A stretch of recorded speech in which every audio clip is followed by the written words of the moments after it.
I do not know what it means to be black. My version of black culture is cultivated by MTV and news reports. It's big booty bitches, blunts and Bugattis. It's black men dying in streets, oppression piercing their skulls, a white lobotomy teaching the ways of correct behaviour. It's growing up without a dad. Being part of the 51.2% of black kids in the 90s who were fatherless. A white mom tearing a comb through my hair because nobody taught her how to braid. It's 10 years of flat irons and chemicals because nobody was there to tell a little girl, your hair is as old as humanity itself. Each strand tells the stories of your ancestors.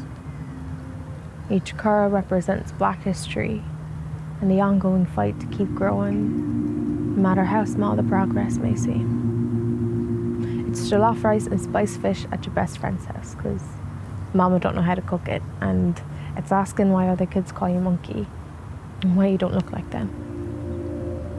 It's screaming at a mother who did nothing but lay her life down for you. Why don't I look like the other kids at school, Mom? Why do I look like this, Mom? Why does the sun turn my skin so brown, Mom? Who am I? It's asking why your dad is like air. You know he's real.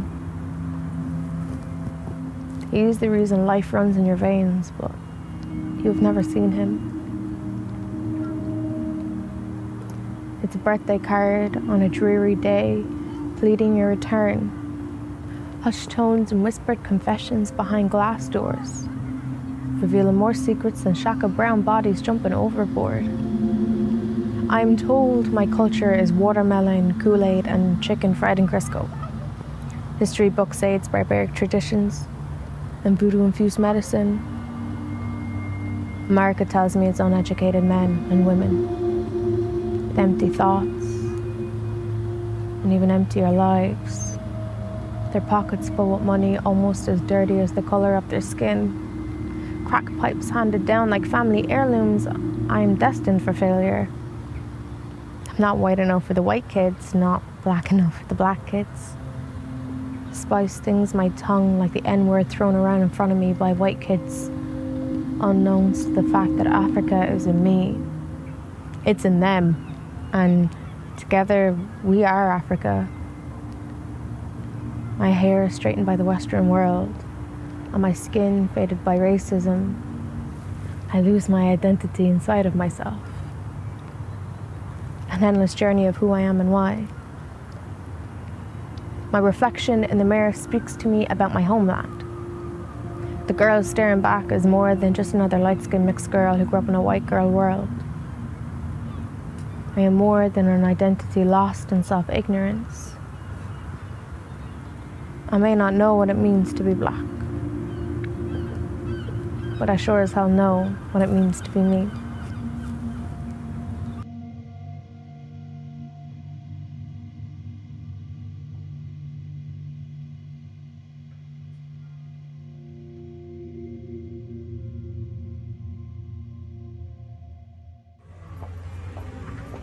I want to be like Frank O'Hara, but I've never stood in a club doorway listening to Billie Holiday. Most of my time in this city, I've been a mother, and I know I've spent too much time in Sainsbury's Dalston branch, even if it has its own inimitable vibe and a huge range of root vegetables. My own roots sink deep into the garden, and I can't bear to leave in case I miss a single bloom, or one of those odd powder blue butterflies passing through on its way to Hackney Marshes. I swing in the hammock to the sound of a police siren, but I've never stood in a club doorway, my poems in my pocket like Frank. My books are stuffed with shopping lists, and I'm sure that's not Frank. Although once at 11 a.m, looking for the new GP surgery in Green Lanes, I stuck my head in the doorway of a Turkish men's club, and they scattered from their chest like leaves. I felt a bit dangerous then, like Elvis in '56. I think Frank would have liked it, the way one brave man approached me slowly, his hands out in front, as if he was about to catch something. Hi, 1 to be like Frank O'Hara, but I've never stood in a club doorway listening to Billie Holiday. Most of my time in this city, I've been a mother, and I know I've spent too much time in Sainsbury's Dalston branch, even if it has its own inimitable vibe and a huge range of root vegetables. My own roots sink deep into the garden, and I am more than an identity lost in self-ignorance. A multitude of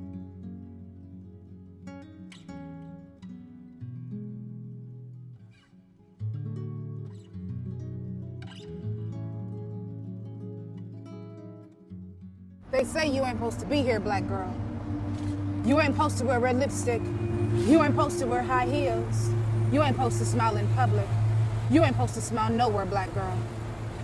You ain't supposed to be no more than a girlfriend. You ain't supposed to get married. You ain't supposed to want no dream that big. You ain't supposed to dream at all. You ain't supposed to do nothing but carry babies and carry felons and carry weeds and carry silence and carry families and carry confusion and carry a nation, but never an opinion. Because you ain't supposed to have nothing to say, black girl, not unless it's a joke. Because you ain't supposed to love yourself, black girl. You ain't supposed to find nothing worth saving in all that Browne. You ain't supposed to know that Tina, Beyonce, Cecily, Shonda, Rhymes, shine, black girl. You ain't supposed to love your mind. You ain't supposed to love. You ain't supposed to be loved up on. You only supposed to pose voodoo child, vixen style. You're supposed to pop out babies and hide the stretch marks. You're supposed to be still. So still they think you statue. So still they think you chalked outline. So still they keep thinking you stone. Until you look more Medusa than Viola Davis. Until you sound more Shanae than Kerry Washington. Until you're more side-eyed than Michelle Obama on a Tuesday, but you tell them you are more than a hot coming to Washington set. You are Kunta Kinte's kin. You are a black girl worth remembering, and you are a threat. Knowing yourself, you are a threat. Loving yourself, you are a threat. Loving your kin, you are a threat. Loving your children, you black girl magic, you black girl fly, you black girl brilliant, you black girl wonder, you black girl shine, you black girl bloom, you black girl, and you turning into a beautiful black woman right before our eyes.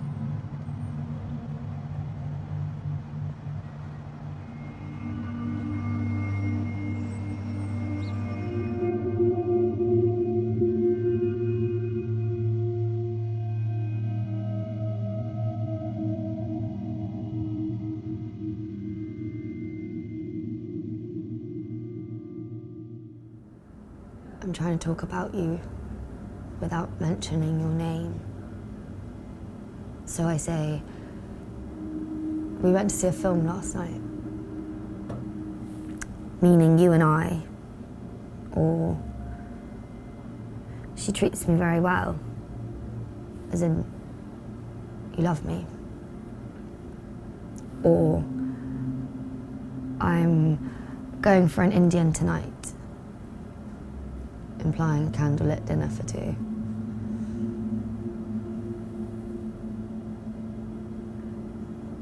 It isn't always easy keeping your name sheltered from my mother's lips, but I try.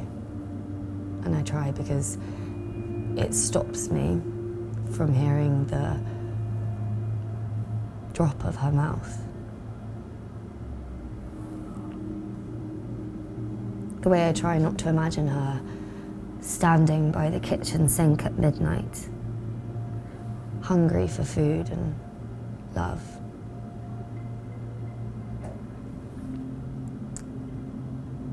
But I know she'll go back to that sacred spot over and over, the way the owl never forgets it sees its prey best at night. I've learnt to use my love's name sparingly. You know this, don't you? That your name will never leave my mother's lips. I want to apologize.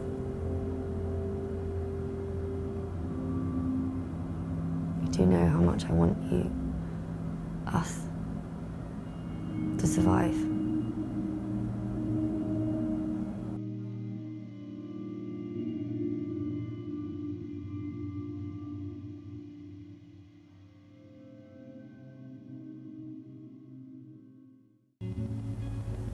Since I haven't danced among my fellow initiates, following a looped procession from woods at the edge of a village, Tata's people would think me unfinished. A child that never sloughed off the childish estate To cross the river, boys of our tribe must cross in order to die and come back grown.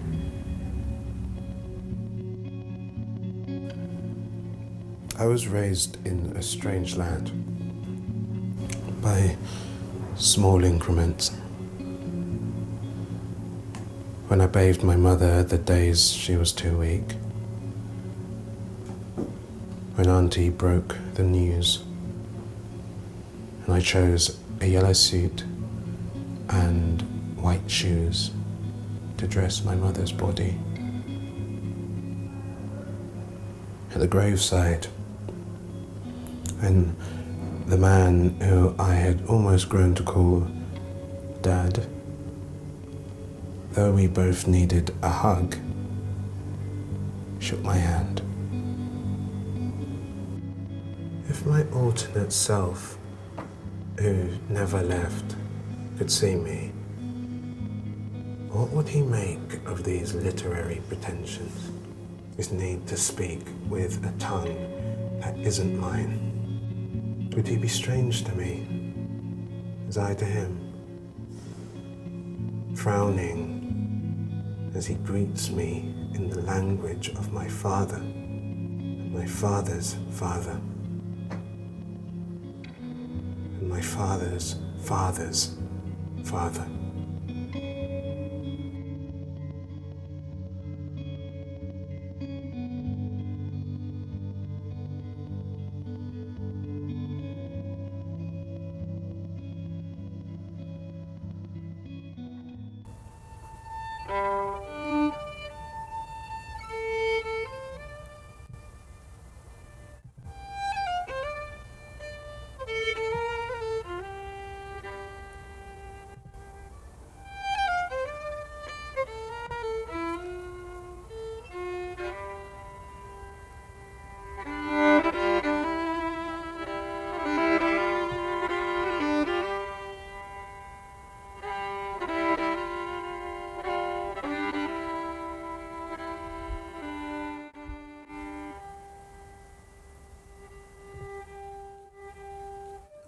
What does a mother do?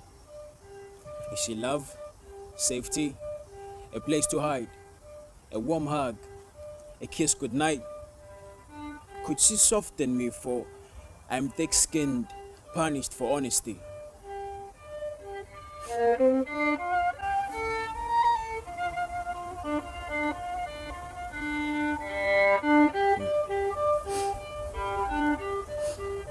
Right and wrong become a riddle from the tongues of the holy man who drinks from the reservoirs of fear. The conniver who seeks scratch in despair. The man on the poster selling cardboard dreams sold to the restless.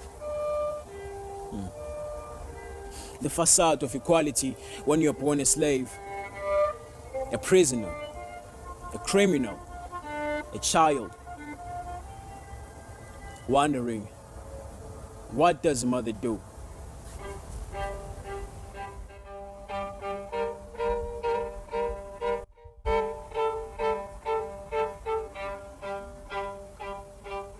Dark clouds in the midst of my sunshine. The earth cries in range of a bloodline, with streams running beneath the earth in crooked lines. Humanity is perishing because life doesn't matter anymore, even though it still shines. I see people wallow in shackles of pain and depression, with fear blooming through our veins. We live in a system that houses our body, enslave our souls. Our responsibility is taken while we sit, wait, and grow old.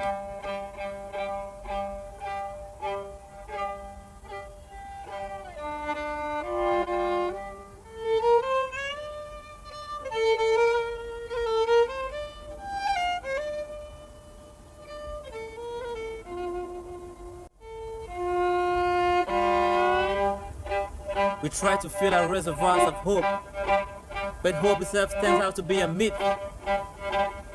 As the mind stratters, thought falls in sorrow of what tomorrow holds still. What's the point of building bridges when no one is crossing? Although freedom looms, still we can't walk through without a curtain closing in on us. With walls so high for our minds to climb, their pocket rise through fallen pieces of our lives, rooted in a system they created to house the illegitimate.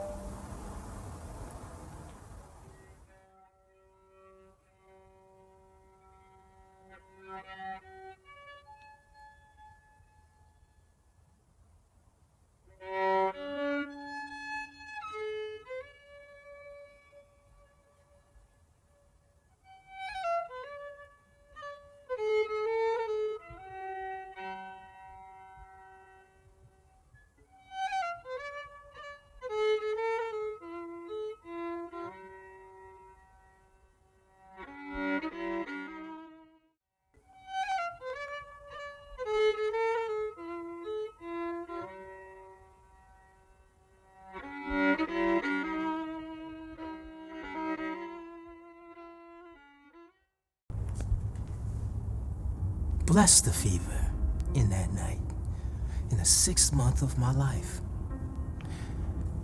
Bless the fever, for it gave me sight. It swelled my brain to fit God's gift. It brought the hand that would lift each eye from my infant skull. Bless the sweat, my baby ball. Bless the horse that hauled the surgeon through dusk's dark, half drunk and swearing into mine. Bless the flame. It sterilized the metal of the spoon. Bless the path between lid and bone, slipped and slid by the instrument of my deliverance from sight. Bless the handling of the knife. Bless that night that gave me night. Wrapped around my bloody face, whispered how I could be grace notes, arpeggios, a piano roll of sound, copying each note from everything around me. You see, I'm sure at first there was the hurt and the scalding pain. But then again, bless an infant's too short memory. All I know is what lies beyond light. I've learned this is what's right for this one right here. Yes. Bless the fever. Then listen close. Spare an ear to this piano and shut your eyes closed.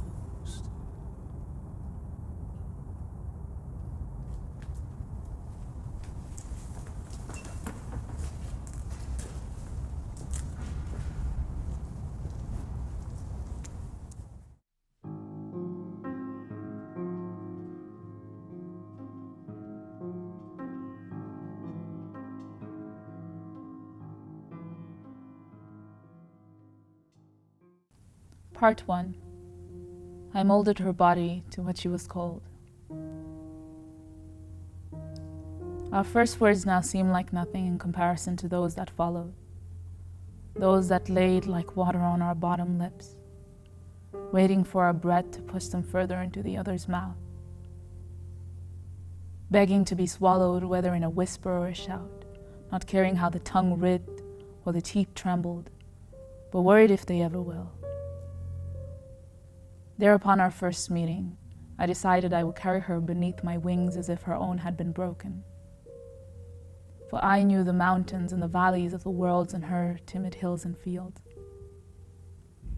Between the gasps of gossiping teenagers, gushing away with the sun on their foreheads, we grasped each other in notion, scurrying in motion to piece together the body before us, and tying it up at our waist.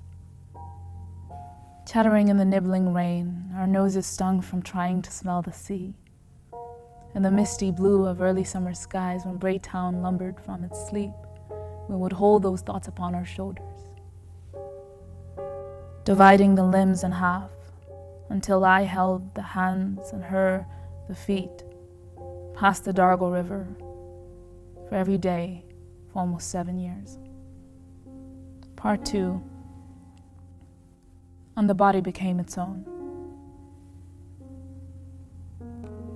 The day before our parting, we sat on my double bed, surrounded by the unfeeling walls of my studio apartment, crowded by my family's belongings packed into mountains of suitcases, drinking tea and eating cheap little cookies, unwrapping all the thoughts that we had mounted to the tips of our tongues until they were burdened and mumbling.